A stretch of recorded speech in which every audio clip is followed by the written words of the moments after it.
أعوذ بالله من الشيطان الرجيم بسم الله الرحمن الرحيم Assalamualaikum warahmatullahi wabarakatuh. Borobudur pesawat jelajah antar galaksi bagian kedua.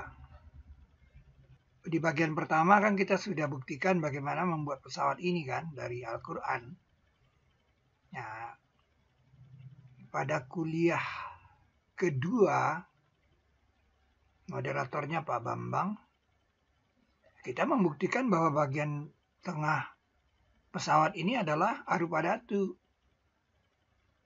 Mungkin Anda tidak ikut waktu itu. Kuliah pakai Zoom. Jadi sah bahwa ini adalah pesawat jelajah antar galaksi.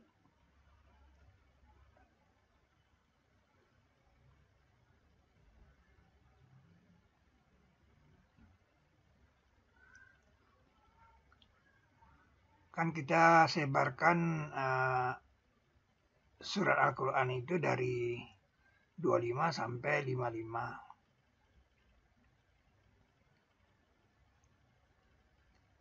Nah, pilar satuannya itu seperti ini. Pilar satuannya. Lalu di sini diadakan penukaran. Dua penukaran di sini. 55 dan 37, kemudian 36 sama 54. Terjadi bangun Y. Kemudian ada lagi 25 sama 43. Nah, ini transformasi 19 karena dari 54 ke 36, 36 ke 54 itu 19. Begitu juga ini 55 dari 37 ke 55 itu sudah dipertukarkan. Dari 55 ke 37 itu 19. Bisa ngepas 19 begitu. Terjadi bentuk simetri seperti itu kan nggak mudah. Di Al-Quran, makanya kamu baca Al-Quran, lihat Al-Quran. Al-Quran kan untuk manusia, bukan untuk orang Islam. Untuk manusia Al-Quran itu. Nah, itu juga 43 sama 25 itu. Nah, itu 19. Sementara kita tambahkan itu transformasi 19. Itu dia.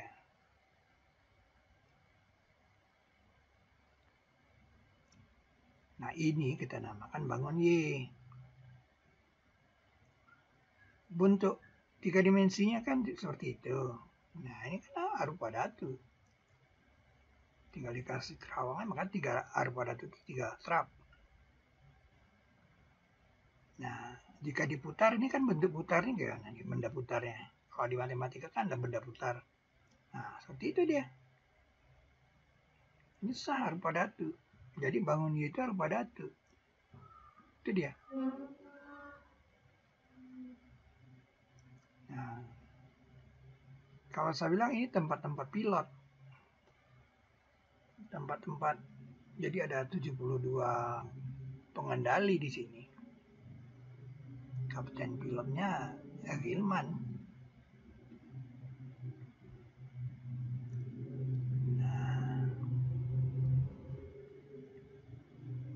Nah, ini bagian tengah piring terbang tadi kan.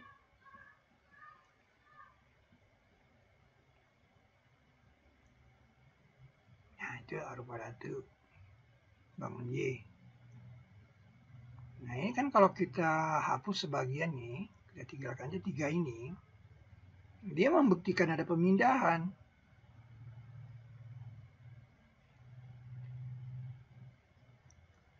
Ini kalau kita pindahkan yang bangun Y ini,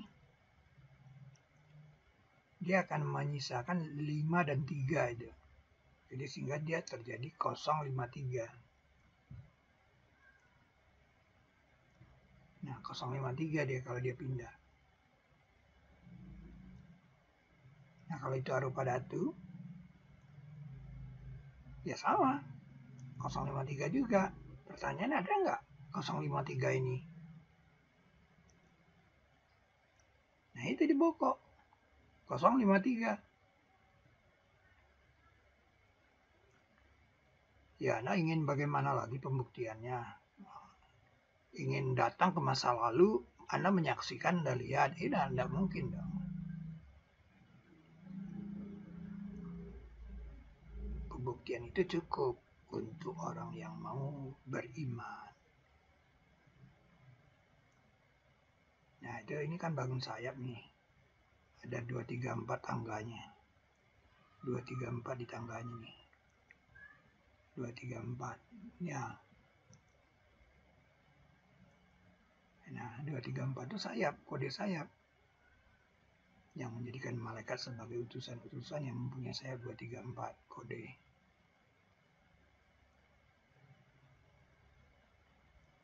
Ini 3 kan? 35 ya kan? Jadi 035 kode. Ini kode syahadat ini 53 ini.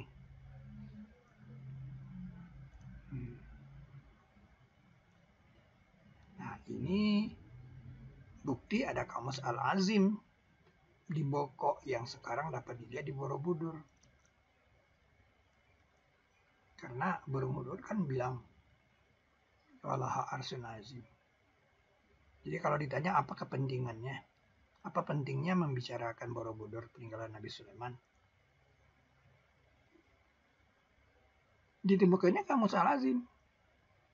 Terungkapnya fenomena perlambatan waktu. Nah, ditemukannya kamus kedua kata Al-Azim. Ini dia. Aku dapati seorang perempuan menguasai mereka dan dia diberi dari tiap sesuatu.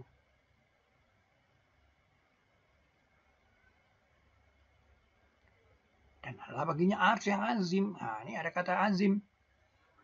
Kalau Anda belum menemukan itu kan berarti Anda masih tidak hak memahami kata al-azim. Anda belum lihat bagaimana itu yang dikatakan azim oleh Hud.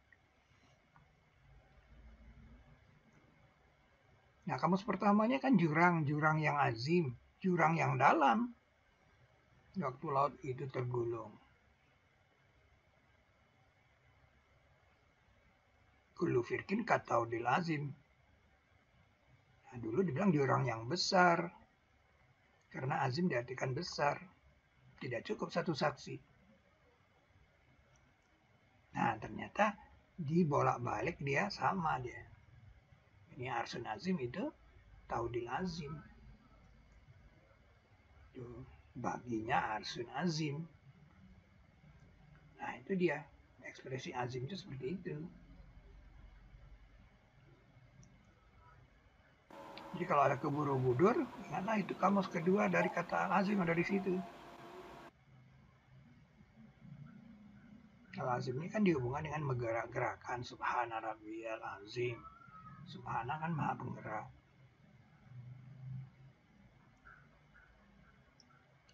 Jadi kamus kedua kata al-azim terjadi di Boko. Terungkapnya fenomena perlambatan waktu. Kita baru saja membuktikan pemindahan dengan pola 053. Pemindahan itu adalah perlambatan waktu yang oleh Nabi Sulaiman disebut fadlun. Ini sebagian dari fadlu Rabku. Hadza min fadli Rabbi, kata Nabi Sulaiman. Setelah itu pindah. Nah, kita disuruh mencari fadlun ini. Maka apabila selesai sholat, maka bertebaranlah di bumi dan carilah sebagian dari fadlullah.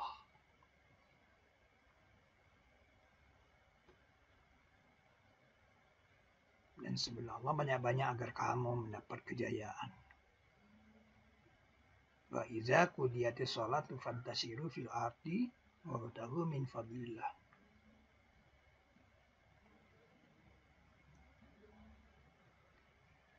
Jadi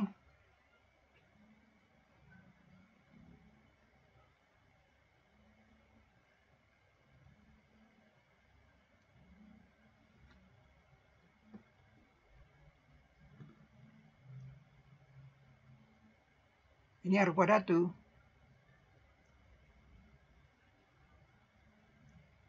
Nah, tapi dia juga bisa bermakna kursi atau bangku, tempat duduk. Di tempat duduk yang benar di sisi raja yang berkuasa. Jadi tidak satu-satunya dia menggambarkan tentang arupa datu. Dia juga menjadi, kalau di Gunung Padang dia sebagai singgasana. Maka dia menggambarkan kepala.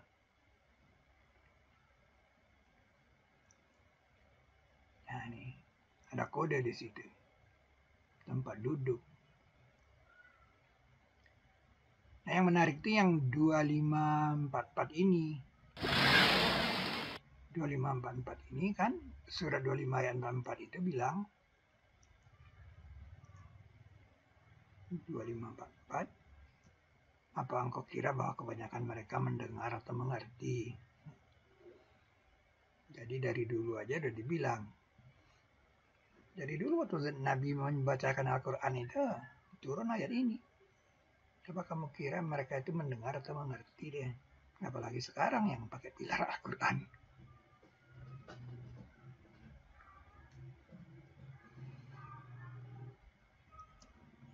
Tidak mereka, melainkan seperti Al-An'am. Bahkan mereka lebih lupa jalan.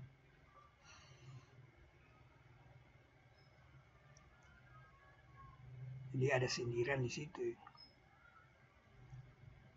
Nah, Nabi Nuh kan disuruh membentuk benda mengapung. Dengan mata kami dan wahyu kami, mata kami. Nah, ini bangun dia itu kalau dibalik itu dia bisa jadi bentuk kapal.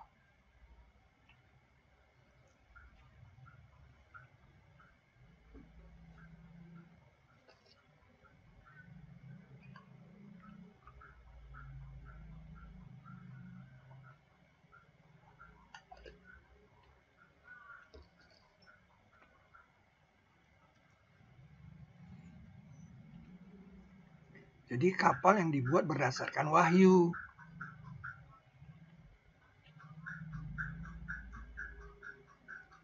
Dilihat dari atas seperti ini dia.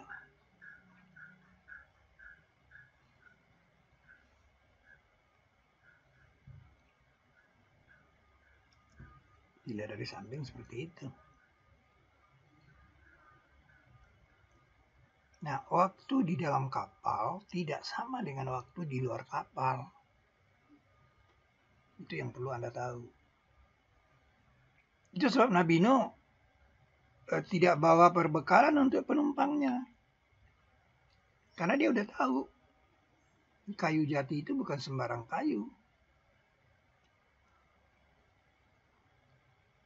Kemudian karena dia dibikin berdasarkan wahyu, ada susunan yang membuat waktu jadi melambat.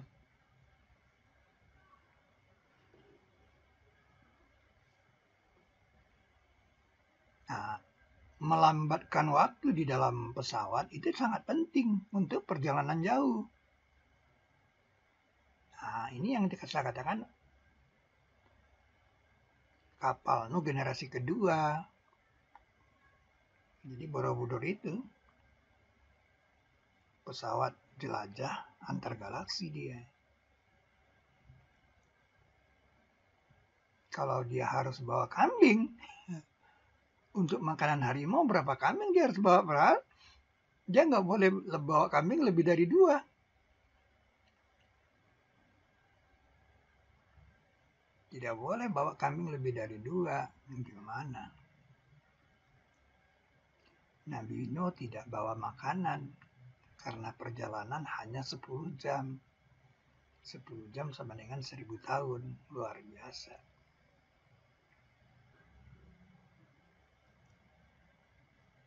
Jadi Borobudur peninggalan Nabi Sulaiman itu spektakuler karena di situ diajarkan adanya kecepatan yang maha dahsyat.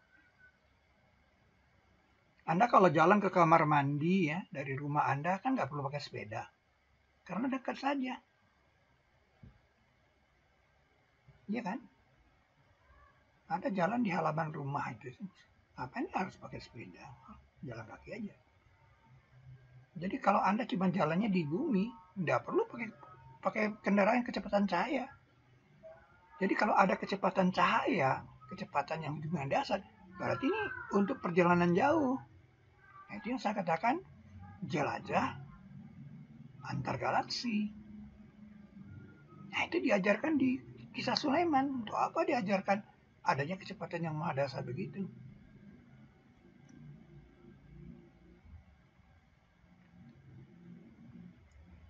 Ngerti nggak? Ini kan kita kan menggabungkan bangun X dan bangun Y, kemudian bangun sayap itu kan yang 5 tadi bangun sayap itu pasti tergabung di situ karena di situ ruangannya 4. Dia butuhnya kalau pakai ini grafik garis. Jadi kita pasangan begitu dia. Kita bikin pipi dia, kemudian kita bikin 3 dimensinya. Ini dia. Nah, kepalanya itu kan bangun Y. Tuh. Itu kan arupa datu.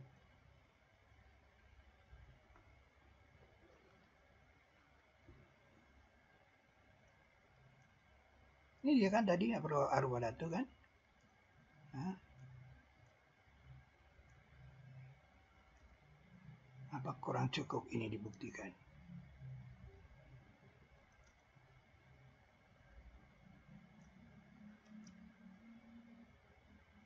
Untuk 3 dimensinya seperti itu.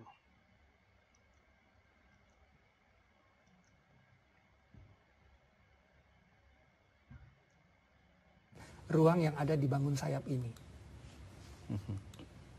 Nah, inilah fenomena sebuah kapal, sebuah pesawat masa datang yang 3 dimensinya kira-kira seperti ini. Yep. Nah, ini yang membuat kita paham bagaimana ayat ini ada, yaitu Nabi Nuh membuat kapal berdasarkan wahyu. Dan buatlah benda mengapung itu dengan mata kami dan wahyu kami. Pada saat itu teknologinya Oktober belum 2004.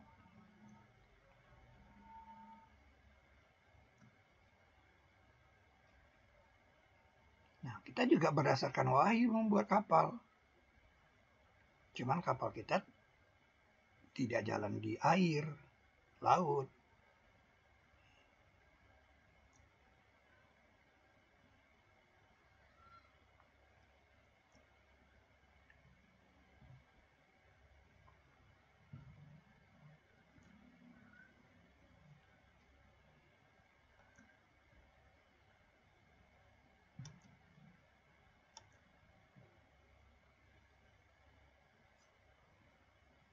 Sampai masyarakat jin pun ditawarin, hai masyarakat jin dan manusia.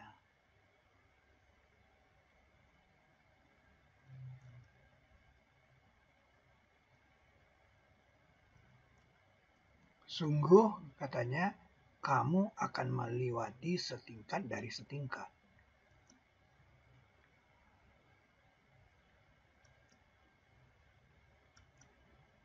Nah, ini alam semesta. Jadi Nabi itu diutus untuk rahmat alam semesta, bukan hanya di bumi dong. Alam semesta ini kan dikamuskan dalam kisah Musa.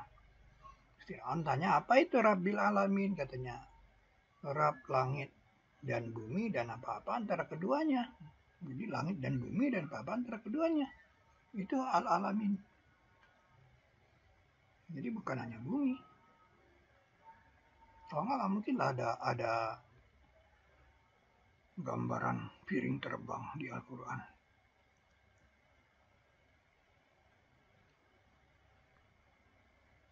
Bangun Y dan bangun X gabung. Roda giginya kan udah ada. Roda giginya diambil peristiwa Isra Mi'raj lagi. Nggak mudah punya roda gigi kayak gitu.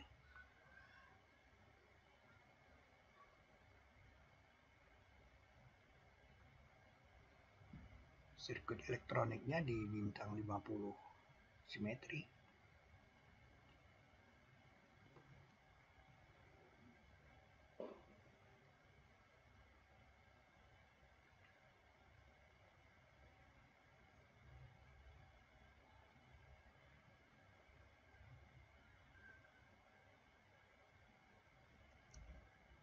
Jadi taruh pada tuh.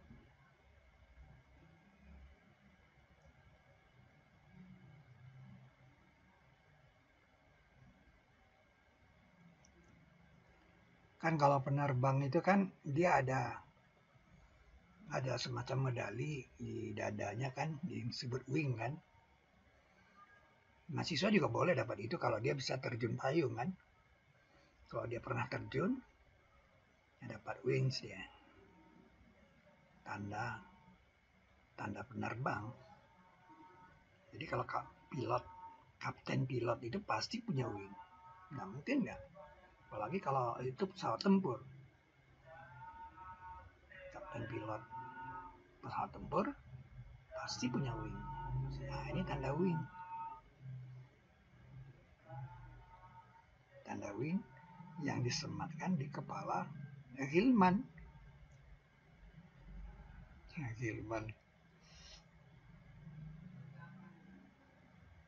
Gilman ngeledek. Nggak ngerti-ngerti juga adanya.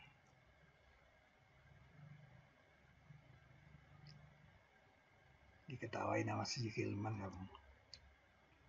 Ini orang kerjanya apa ya nih katanya. Di sini nih, di Pulau Jawa nih. Makan tidur aja kan.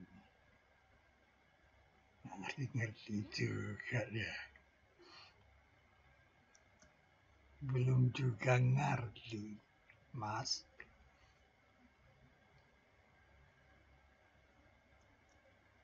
Demikian Borobudur, pesawat jelajah antar galaksi, bagian kedua.